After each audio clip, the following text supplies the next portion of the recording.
Wowie zowie. It's been 15 years since we last saw Friday the 13th and Jason Voorhees. And after 1 million lawsuits and the game getting shut down and like 17 announced movies that aren't happening, we finally got something in Sweet Revenge, a Jason Voorhees story. Connor, what is the plot of Sweet Revenge? Brought to you by Angry Orchard. Sweet Revenge is the first Friday the 13th project in a while, and is the start of the new Jason universe, which isn't actually a cinematic universe, but the Jason brand is being revived because the rights got all convoluted because Paramount stopped making Friday the 13th movies, so then they sold the rights to New Line Cinema, who's now owned by Warner Brothers. So Warner Brothers owns the Friday the 13th and Jason Voorhees trademarks. But then, through a series of convoluted lawsuits, Sean Cunningham, the director of the original movie, now owns, and the producer of the original 8, now owns all the concepts of the original 8 Jason films, and the original writer guy owns the rights to the first movie. And after some bitch fighting, Sean Cunningham and the writer of the original movie decided they'd come together to make money off of the dead franchise. Yep. And they have a TV show coming out by A24 for some reason. Is making a Pamela Voorhees origin TV show exclusive to Peacock. I don't know, bro.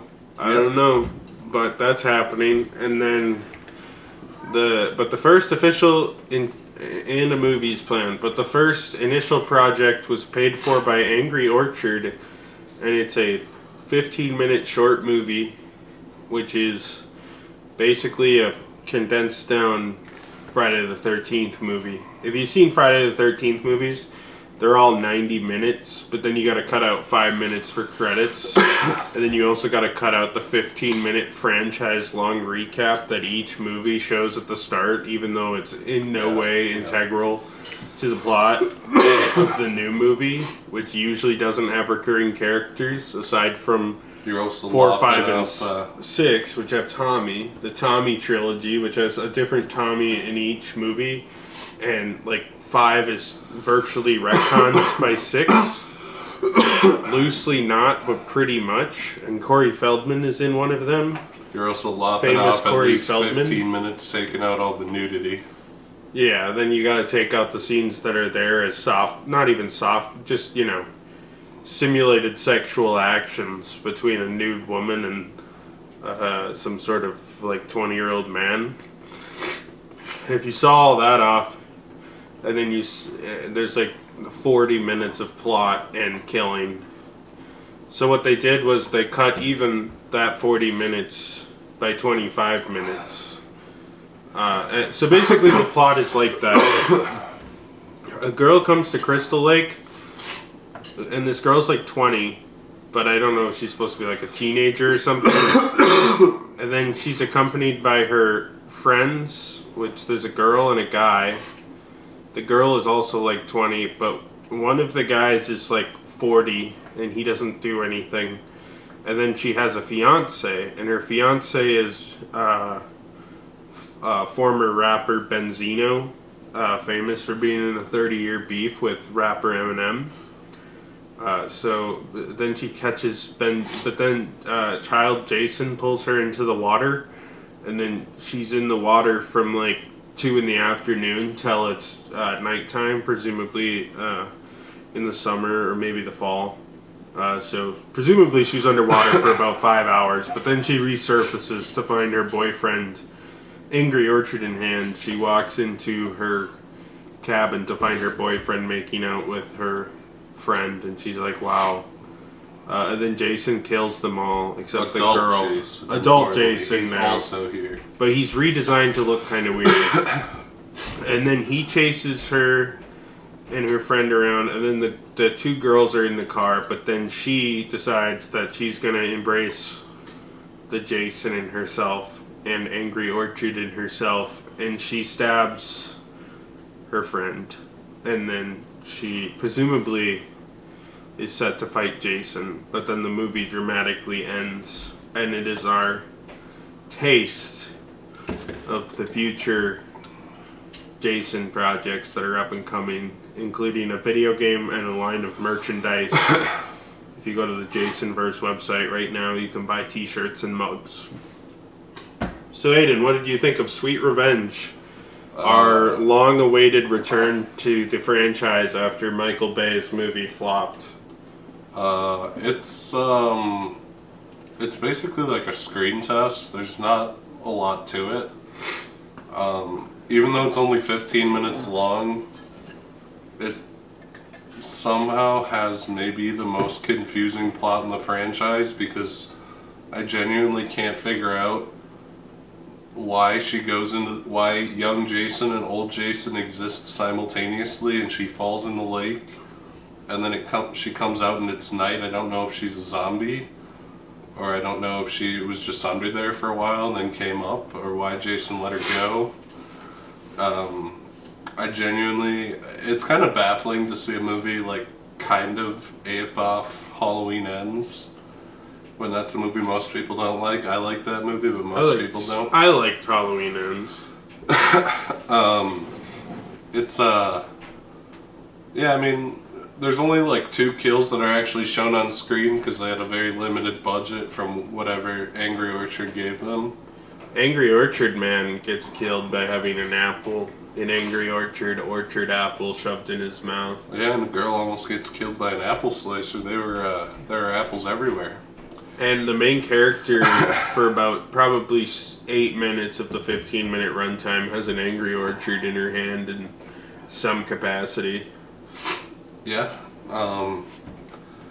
It's like a really weird television commercial, except it has things you wouldn't see in a television commercial, primarily the extra 14 minutes of nothing happening. But I liked the part where the guy got his face sawed off with the boat motor. That was kind of cool. That was like the only notable kill. Everything else was kind of just, whatever. It's 15 minutes long. It's short. It's not very good. Connor, what'd you think of Sweet Revenge? Yeah, I thought it was like a staggering...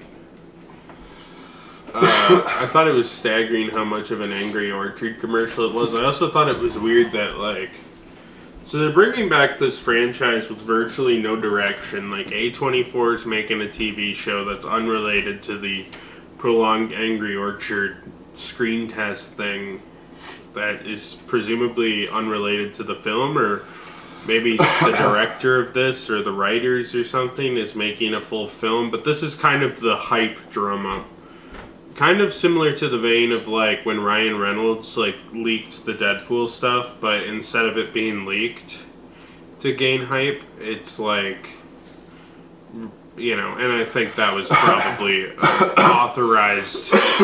authorized enough leak. I think they're like, oh no, it was leaked, but really it was a screen test. That was the gimmick. Yeah. This is a very publicly Angry Orchard sponsored screen test to try to revive interest in the Friday the 13th franchise and presumably get people to subscribe to the new Jason Universe YouTube channel.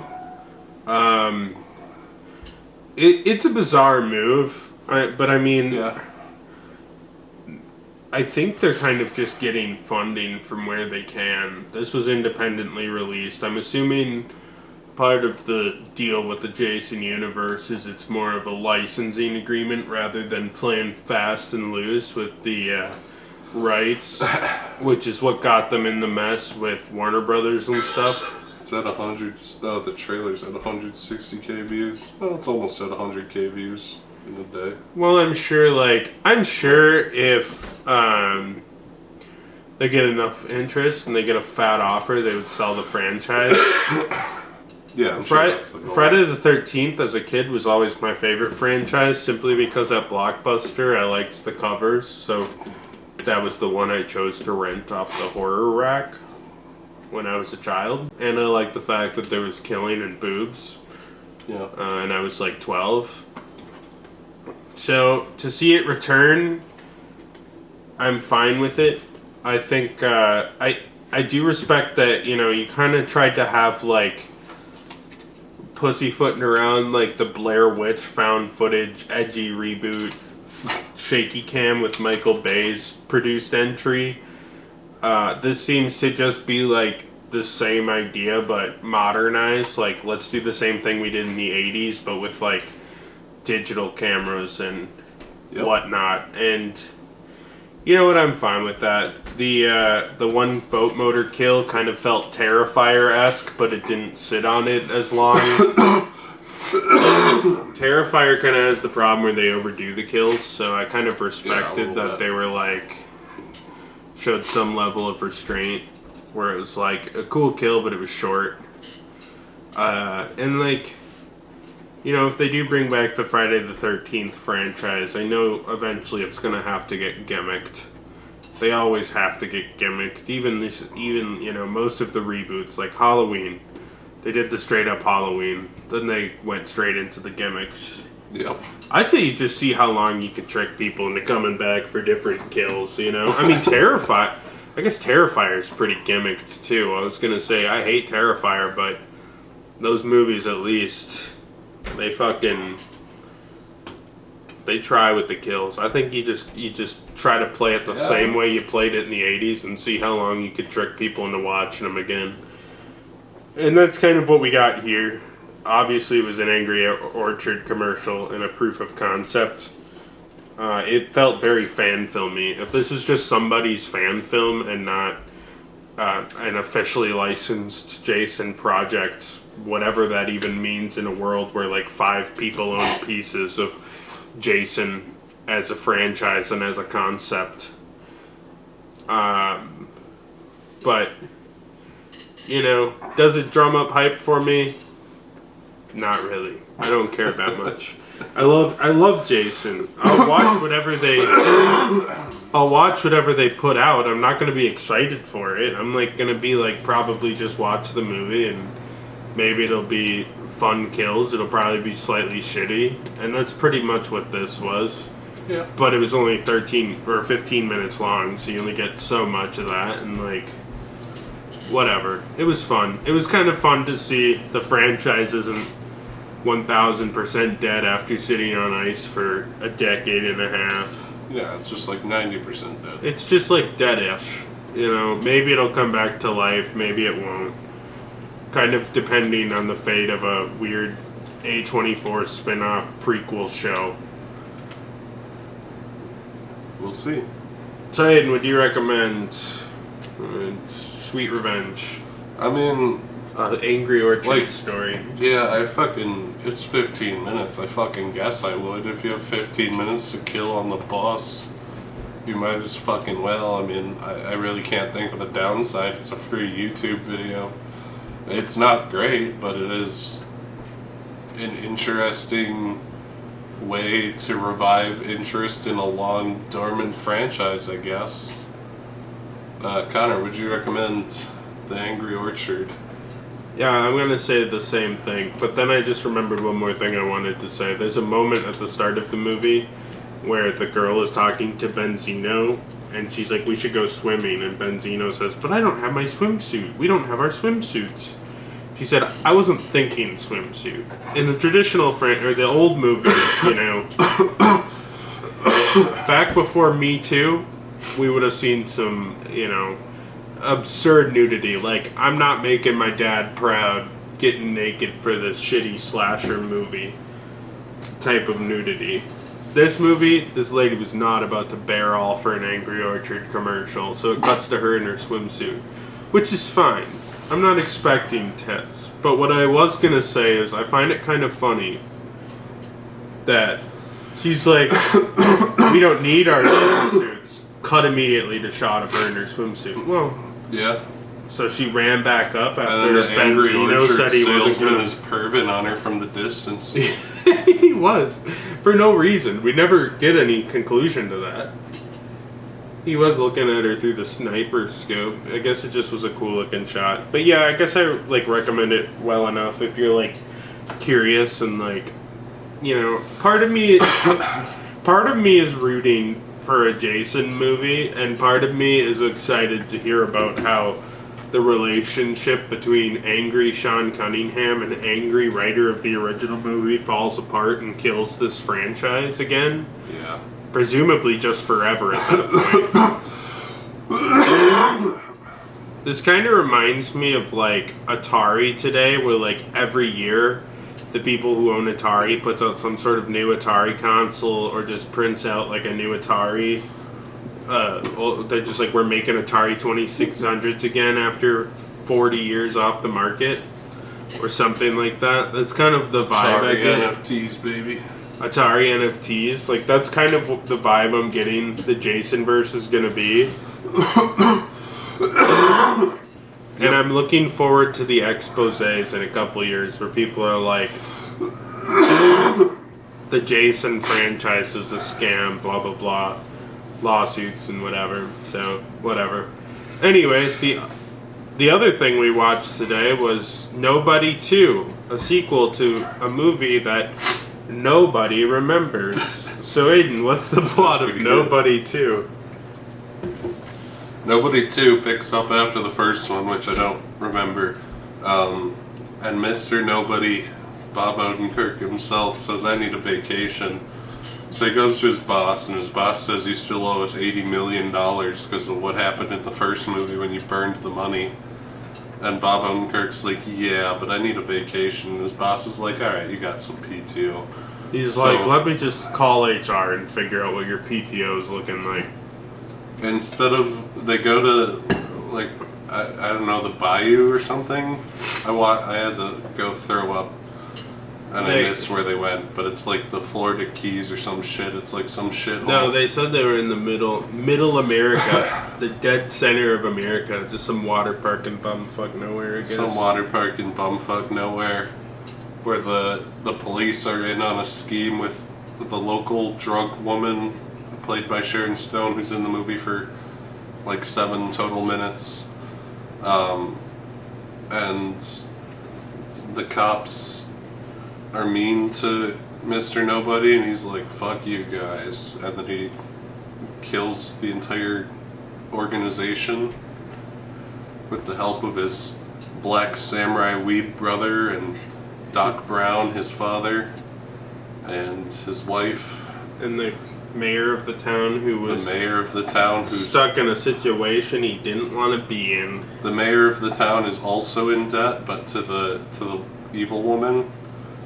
But that doesn't really tie into anything, like the parallels with Bob Odenkirk, because Bob Odenkirk's debt is just never brought up again after he gets his PTO. And so there's no like real payoff for. Right. Well, he's on vacation. It'd be unprofessional for them to bring up his debt. Yeah, he's allowed to have a break. He's allowed to have a break from his $80 million debt. Connor, what'd you think of Nobody 2? Nobody 2 is another piece of the long lineage of John Wick rip-offs. The last one we saw was a licensed rip-off called Ballerina, I believe, but we watch all kinds of these John Wick rip-offs. Yeah, there's lots. Novocaine we watched at some point. The Christmas one. Proud Mary. Christmas one. There was different. Was there two? No, the other Christmas one was the John Cena Christmas, but that's different. That wasn't John Wick ripoff. Oh fuck. Because the Christmas one was kind of like Home Alone meets John Wick. Well, this one is John Wick meets Chevy Chase's Vacation franchise, where his wife says, you've been working too hard. We need to go on a vacation. So then he wants to relive his youth by going to a shitty amusement park. And of course, wacky hijinks ensues and everything goes wrong. The first Nobody, from what I remember, was like goofy, and that kind of is what set it apart from John Wick. But now you have other goofy John Wicks, like Novocaine. You know, there's so many of these fucking John Wick clones. Not to mention there's so many of the fucking normal John Wick movies, and now they're trying to do spin-offs with their shows and stuff. We've talked about these John Wick rip-offs a lot. What sets this apart is they absolutely weren't taking this one seriously. They said, we want to do John Wick, and wouldn't it be fun if there was an action scene in an arcade? And wouldn't it be fun if there was like one where they're on like a boat? And wouldn't it be fun if there was one in a theme park where they set Home Alone traps at the bottom of the water slide and the guy rides into the spikes and dies?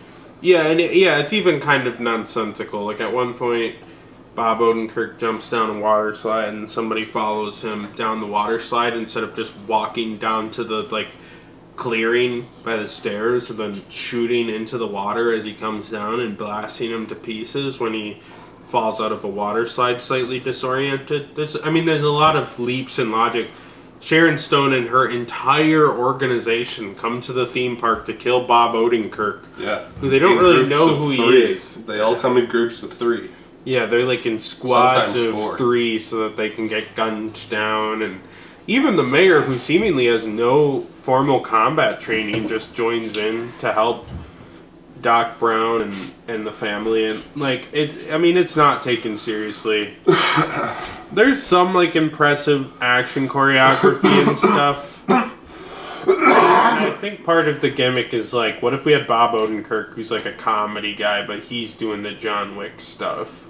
Which I mean, like Keanu Reeves was comedy until he did like Matrix, and Bram Stoker's Dracula just made him a bad actor, but then Matrix made him badass martial arts man, and he kept doing those. So like, you know, you expect Keanu Reeves to do assassin action movie, even though he's kind of old. But what if the old comedian guy? What if we made one of these with Steve Carell next? You know, that's kind of the dare to dream there. Ben Stiller, Adam Sandler. You know, Dwight from The Office. Yeah, a lot. He kind of got one. Did he? Super with James Gunn. That's not really a John Wick movie, but it's an action movie-ish. But it is an action movie. My point is, this movie very intentionally like threw out the notion that it was at all serious, which was probably smart, because John Wick as a franchise or as a genre. I don't even consider it a franchise, just a genre. John Wick as a genre has kind of hit an impasse. It's hit critical mass. It already had a long time ago, but it continues to expand that bubble. So the thing it had to do to stand out was be a weird John Wick, but mixed with Chevy Chase's Vacation. That's where they're at with it. And, I mean, the story's dumb, the villain's bad. Yeah. There's nothing really... but the thing that keeps it around is that it's not really supposed to be serious. This whole plot is a vessel to these specific fight scenes they thought they dreamed up, and, you know, for what it is, it works well enough. It's like 90 minutes, too. Yeah. Felt like it was 2 hours, but it was 90 minutes. And it was fine. And the fight scenes were fine. I don't think they were as good as the first movie's fight scenes, but, like... I don't know. If you just tried to do serious John Wick action, Bob Odenkirk's pulled into a super secret operation, or the Russians are after him, it would just feel like John Wick. I mean, even the plot is basically just this ridiculous, like, okay, this town in bumfuck nowhere is an important juncture in her drug and chemical weapons and money laundering thing. Why? I don't know. You think any small town really would do the trick, but this is the one. This is the one. And Bob Odenkirk ends up there through goofy shenanigans. And then by goofy shenanigans, he ends up going to war with this Russian person. And they underestimate him, but then other people say you shouldn't underestimate this guy because he's like the most powerfulest assassin. And so they all go after him. The nameless tuxedo guys in ski masks. And the strange lead lady thinks that the power of her operations and the strength of numbers can defeat them, but then she's wrong, and then she dies. Yeah. And also there's a weird scene where his brother's a samurai weeb, and Christopher Lloyd gets a 1800s crank action machine gun from the Civil War for some reason. Yeah. And Bob Odenkirk has a 1930s Prohibition Tommy gun. Yeah. I don't know. It's a lot. It's a lot of stuff, but it's really like it knows what it is. It's not trying to hide behind some sort of like veil of being some sort of genius picture. It knows very well that it's trying to lead us, trying to weave a story that leads us to these like 3 or 4 specific set pieces that it had planned, and it's goofy. It works well enough. I think John Wick as a genre has just run the shark. Jumped the shark so much. I don't know if this is something I would have appreciated more like 2 or 3 years ago. But at this point, even the main John Wick franchise has really grated on my patience. I think it had for a long time. I was just waiting for the bad John Wick to come out. And now that Ballerina's out, it's like, can we be done with this? Can we be done with this shit? So, like, I didn't think this movie was terrible. But also, like, it's one of those movies you watch once. And it's one of those movies you never think of again. Just like I did with the first Nobody. So, Aiden, what did you think of Nobody 2? Nobody 2 is fine. It is... I mean, like Connor said, they constructed a loose story that gets you to the action scenes they wanted to do. And the final one in the theme park is excessively dumb, but also has some fun moments. Right. So it does kind of pay off in the end. Sharon Stone, awful villain. She's in this for like 8 minutes at most. I don't even know. She's doing a lot. She's doing like the Russian dude from John Wick 1 meets Heath Ledger's the Joker. I feel like, yeah, she's doing a little bit of every crazy person who's ever existed. Granny. I don't know. She's doing like Jason Momoa. There's one point where she's doing like the Doctor Who guy from Morbius. Oh, she dance did do the Morbius dance. She's doing the Morbin time. She's just every crazy person that's been in any sort of action movie is shoved into one. They probably should have picked something and just like made her more of a character, because she's not very intimidating, and neither is the sheriff guy who looks like young Tom Hanks. The villains are really bad. They really needed to pound out like at least one memorable villain, probably, and just combine some of these side villains into one villain who's just better than the ones they ended up with. But the action is fun enough. It's not as good as the first movie. It's not as good as John Wick. John Wick as a genre has run its course. This is very serviceable. It's fine. It's decent fun. It's very stupid. And it's all tolerable. You know, the start of the movie, when they're going to this theme park, Bob Odenkirk remembers that he went here as a kid. He didn't realize it was because his dad was like an assassin. I guess had dealings here that are vague and left unclear. But you got like this video where it's like an eccentric theme. It's like a used car salesman theme park guy who like does the trailer, and that's the dad of the Mexican dude who gets stuck with all the debt and blah blah blah. I don't see why you didn't just make like the sheriff kid who looks like Tom Hanks. Merge the Mexican guy, and merge Sharon Stone, and just make like weird, eccentric, cracked out theme park man, and then he runs this big operation, and through hijinks, Bob Odenkirk ends up in it, and then at the end, he has to get in a Wild West shootout. Or maybe for some reason they go there, and then Christopher Lloyd's like, I killed his father back in the day, but I didn't think he knew.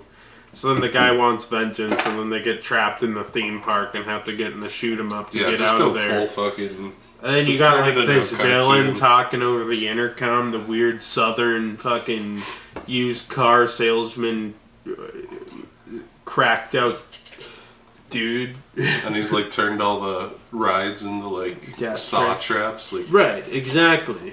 Yeah. Pretty much what we got, but simplify the villain situation and the weird cut the weird semi-pointless Latino sidekick guy and then combine Sharon Stone and the weird racist skinny guy. He wasn't racist. He doesn't really do anything particularly racist, but young Tom Hanks gives off like the what's that weird looking guy that's in everything? The Django guy. Walter Goggins? Yeah, he gives like Walter Goggins racist performance from Django, but like not nearly as good. Like watered down. Kind of, it's like Diet. Ain't nobody. Walter Goggins performance like from Goggins. Django. But it's kind of like, you know, nobody's like the Diet. Nobody's the Diet John Wick, so you gotta get Diet Walter Goggins. Yeah. Anyways, sorry to. Oh wait, were we doing recommendations? Connor, would you recommend Nobody 2? I mean, I recommend it as a one-time watch, whether that's in theaters if you're bored. I mean, it's been a couple weeks since like Fantastic Four and Superman came out, so if you have like AMC A-list or you're really bored, this weekend, you'll probably get an entertaining hour and a half. And again, I praise this movie for keeping it fairly brief. But I mean, it's not something you're ever going to want to watch twice. This is going to be no one's favorite movie. It's just another sideshow in the dying John Wick genre, as that continues to slowly lose its dominance over the action film industry. But I think it's probably something like if it shows up on Amazon Prime in 2 months and you're folding laundry, that probably would suffice too. So Aiden, would you recommend Nobody 2? Yeah, it's a light recommend. Nobody 2 is a perfectly serviceable movie. I was only a tiny bit bored, and the last like 20 minutes is pretty fun. The action's good enough. It does all the things it needs to do to be perfectly watchable and adequate. I wouldn't go out of your way to see it, but if you have some time to kill, you could do worse. Well, there you have it. We fought. We fought through the flu to watch these two movies and review them for you. We super spread at the AMC movie theater. I was literally intentionally coughing on the guy next to me, which is a federal crime in some states. Is it in this one? I didn't wear my N95 super mask, my super ventilator mask to the movie theater. So I've been intentionally unvaccinated and catching on purpose to have the virus mutate in my body as much as possible. I'm an AIDS super spreader. Oh, I'm literally I'm on a lot of the Facebook groups. Like, is this guy a super spreader? They're trying to track down local super spreaders, and I'm number one most wanted.